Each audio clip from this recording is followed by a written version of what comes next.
এখন ঘড়িতে সময় হয়েছে সকাল 7টা। ছাদে এখনও রোদ আসেনি, তো আগে থেকেই হলুদগুলো রোদে দিয়ে দিচ্ছি। এই কারণে ছাদে এত রোদের তাপে কিন্তু পরে কিন্তু ছাদে পাই দেওয়া যায় না, আর এতটাই রোদের তাপ আর এত প্রচণ্ড গরমে ওর জন্য আগে থাকতে রোদে দিয়ে দিচ্ছি। আর হলুদগুলো ভালোভাবে না রোদে শুকিয়ে রাখলে হলুদগুলোতে পোকা লাগবে। আর এই হলুদগুলোই তো আমরা সারা বছরই খাবো, আমরা তো দোকানের কিনা হলুদ খাই না। তো বাড়ির কাঁচা হলুদ এগুলো চাষ করা হয়েছিল, সেই কাঁচা হলুদই সেদ্ধ করে মেশিনে ভাঙিয়ে এই গুঁড়ো হলুদই আমরা সারা বছর রান্না করে খাবো। আর তোমরা হয়তো বিশ্বাস করবে কি না জানি না, আমাদের বিয়েতে যত রান্না হয়েছিল তখন কিন্তু বাইরের কিনা হলুদও ইউজ হয়নি, বাড়ির হলুদই ইউজ করা হয়েছে রান্নাতে। সব রান্নাতে বাড়ির হলুদ ইউজ করা হয়েছে। আর বাড়ির হলুদে কিন্তু একদম খাঁটি হলুদ গুঁড়ো, এতে কোনো ভেজাল নেই। আর পিওর জিনিস খেতেও ভীষণ ভালো লাগে, তাই না?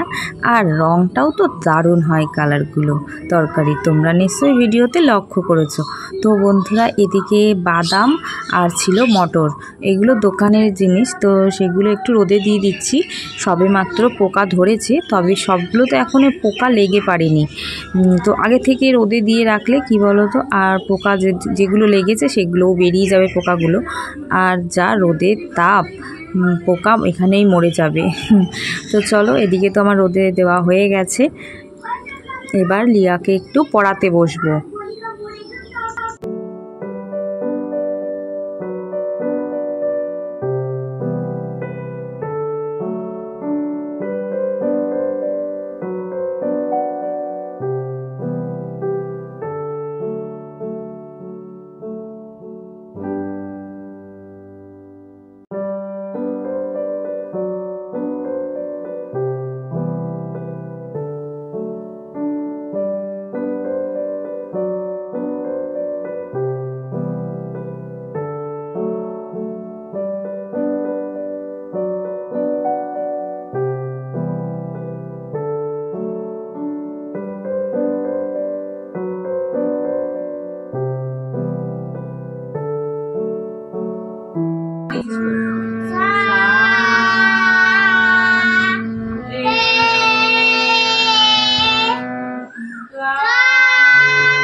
হাততালি এবার লিয়া কেন করবে?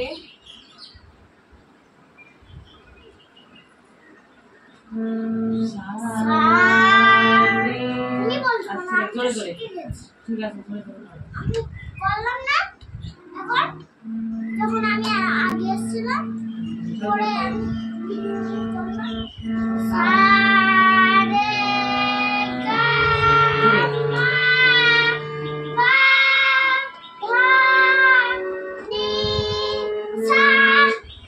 সাটা জোরে হবে, ওই সাটা জোরে হবে।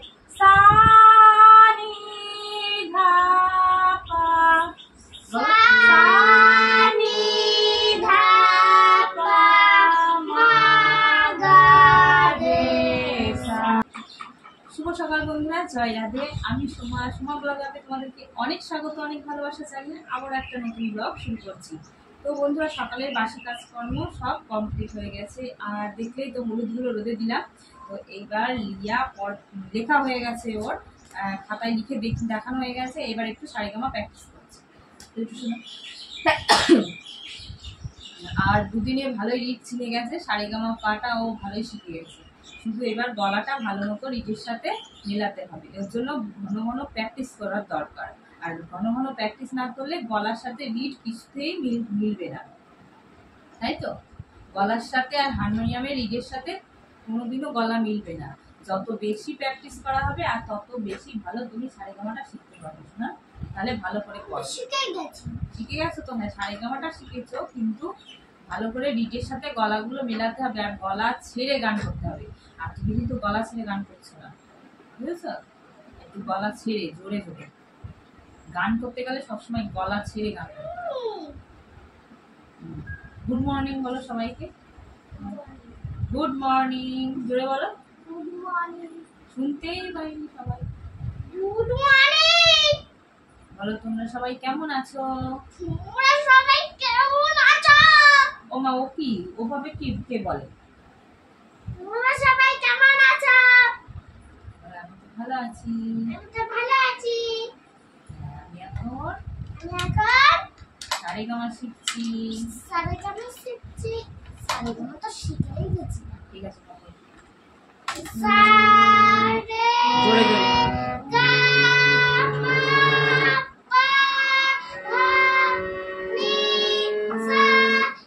মানে সাটা জোরে হয় সবসময়।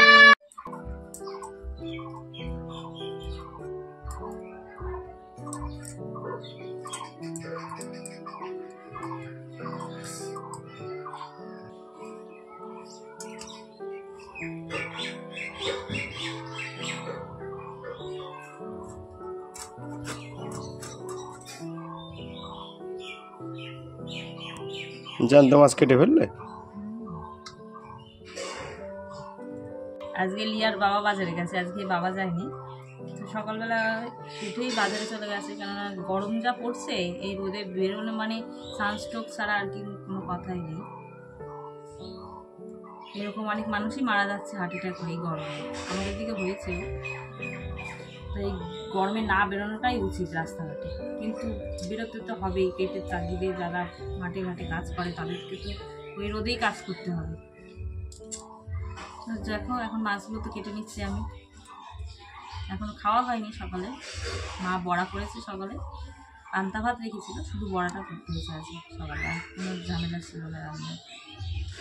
মাছ এনেছে আজকে, আর এই পিত্তিটা আজকে গলে গেল এই মাছের, এরকম করে বের। তো সকালের খাবারে আজকে পান্তা ভাত, সঙ্গে রয়েছে ডালের বড়া, কাঁচা লঙ্কা কাঁচা পেঁয়াজ তো রয়েছেই। তো চলো, আর এই গরমে পান্তা ভাত খেতে দারুণ লাগবে, তাই না? চলো খেয়ে নিই, আবার আসছি তোমাদের সামনে। এদিকে বাবা একটা গাছ থেকে এঁচড় পেড়ে রেখেছে, দেখো বড় সড়োই বেশ এঁচড়টা। আর বলেছে আজকে এঁচড় দিয়ে মাছ রান্না করতে হবে। তো দেখো, এঁচড়টাই কিন্তু দানা হয়ে গেছে, দানাগুলো বেশ বড় বড় হয়ে গেছে। আর যে এঁচড়ে দানা হয়ে গেলে কাটতেও একটু বেশি টাইম লাগে। আর ওই জন্য আমিও এখন বসে পড়লাম, দানাগুলো একটু ছাড়িয়ে দেবো। দানার ওপরে একটা মোটা দেখে একটা আস্তরণ থাকে, সেই আস্তরণটা কিন্তু পেটে গেলে পেটের পক্ষে ক্ষতিকর, ওগুলো হজম হতেও একটু বেশি টাইম লাগে। তো ওই জন্য ওগুলো ছাড়িয়ে রান্না করতে হয়। তো দেখো বন্ধুরা, এদিকে শাশুড়ি আর বৌমাতে বসে বসে গল্প করছি, আর দুজনে মিলে এবার কাজটা করব। তো চলো সঙ্গে থাকো।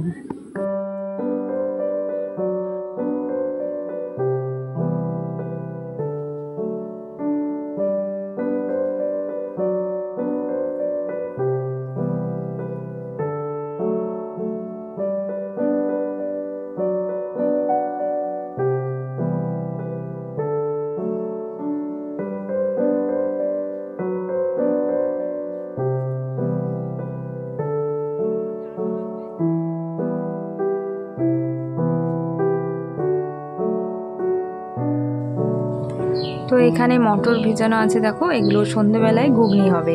তো তার জন্য এখন থেকে ভিজিয়ে রেখেছি, আর রান্না হয়ে গেলে লাস্টে উনুনের উপরে দিয়ে রাখলে অনেকটাই সেদ্ধ হয়ে থাকবে। তো দেখো বন্ধুরা, মটরে কিন্তু দু রকম পাইল করা থাকে, একটা ছোট একটা বড়। তো এখানে আছে শশা কাটা আছে, শশার তরকারি করবে মা আজকে, আর হবে উচ্ছে ভাজা, আর এখানে দেখো বাদাম বাটা আছে, আর এখানে জিরে আদা।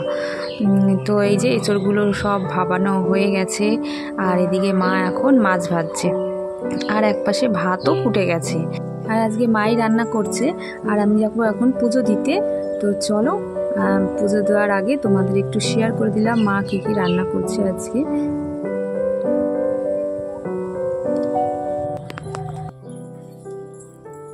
তো এদিকে দেখো বন্ধুরা, রোদে হলুদগুলো দেখো কিরকম ডিসকালার হয়েছে। এইগুলো রোদে ছিল বলে দেখো এইগুলোর কালার, আর এটার কালার আলাদা একদম। এই কালারটা আলাদা একদম, এই কালারটা আলাদা, দেখেছো?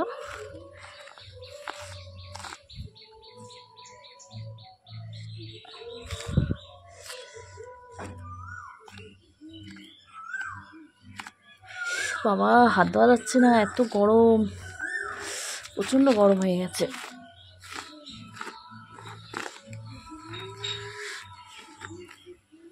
উফ বাবা কি গরম শোনা।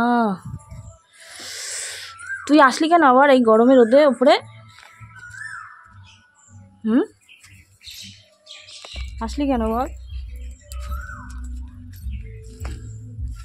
হলুদগুলো তো সকালে নেড়ে দিয়ে গিয়েছিলাম, আর এখন একটু নেড়ে দিলাম, না হলে এক পিঠ রোদে থাকলে নিচেরগুলো তো আর রোদ লাগবে না, তো ভালো মতো শুকাবেও না। আর এই রোদে একদম শুকিয়ে ঝরঝরে হয়ে যাবে, মনে হয় না যে আজকের পর আর রোদে দিতে হবে। স্নান করেছি যে মনেই হচ্ছে না, এত গরম, আর বাইরে এত রোদ। দেখে একটু বাইরেটা একদম যেন মনে হচ্ছে আগুনে দাবদাহ মতো হয়ে রয়েছে। আগুনে একদম গাছের পাতাগুলো একটু দেখো কিরকম শুকিয়ে গেছে আর কিরকম ঝিমিয়ে গেছে। আবার দেখো এই দিকটা, বাড়ির পেছন দিকটা দেখো, এই দিকটা ছাওয়া, তো এই দিকটা ছাওয়া, ওই জন্য গাছের পাতাগুলো দেখো একদম সতেজ হয়ে রয়েছে। কিন্তু এদিকের পাতাগুলো দেখো, এদিকে জবা গাছটা হয়েছে, ওটা হচ্ছে জবা গাছ, তো ওই জবা গাছটা দেখো পাতাগুলো একদম কুকড়ে গেছে। আর নিচে যেগুলো রোদের ছিল সেই গাছগুলো তো আমি হালকা হালকা জল দিয়ে আসলাম এখন। তবে ওই পদ্ম গাছটা দেখো বন্ধুরা, ওই যে গেটের সামনে পদ্ম গাছের পাতাগুলো একদম ঝিমিয়ে পড়েছে রোদে। সত্যি রোদে গাছপালার খুব কষ্ট, কিন্তু এত রোদে, এত প্রচণ্ড রোদ। আবার রোদ না হলেও চলবে না, রোদেরও দরকার, কিন্তু এত পরিমাণে রোদ গাছপালাও সহ্য করতে পারছে না, আর আমরা তো পাচ্ছি না সহ্য করতে। তো এদিকে তো রান্না একদম কমপ্লিট, এঁচড় দিয়ে মাছ, সঙ্গে ছিল শসার তরকারি, আর আছে উচ্ছে ভাজা। তো এই হচ্ছে আজকে দুপুরের মেনু। আজকের ভিডিওটা এই অবধি রাখলাম, আবার দেখা হবে।